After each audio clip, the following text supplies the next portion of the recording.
What if I told you that I am God, that you are God, that everything is God expressing itself through all of creation within us, around us, and us? And if this sentence triggered you, stay with me for a moment. Give me 1 minute.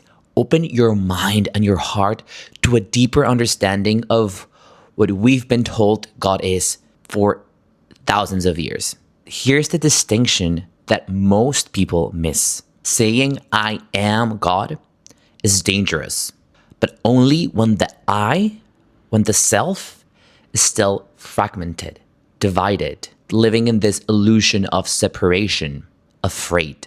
Because the I am God at the level of the ego becomes inflation, but at the level of essence, it becomes remembrance. The God that most of us were taught was never described as infinite consciousness. It was taught to be a coping mechanism, a distant authority, a ruler in the sky, a judge keeping score. Not because God is like that, but because separation needs hierarchy to survive. Because a system built on fear cannot allow you to remember that you belong to everything. And that's why Yeshua's message and his mission was so critical. When he said, I and the Father are one, he was not claiming exclusivity. He was revealing a pattern. He didn't say, worship me. He said, follow me. In other words, this is possible for you too. But this God consciousness, this I am consciousness, was never meant to be accessed alone.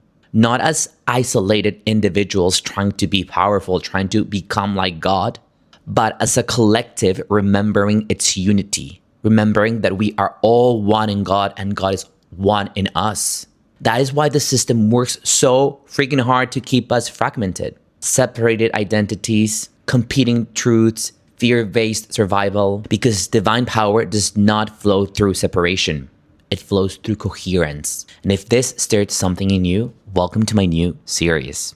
A series that's not about becoming God, but about remembering that we were never separate.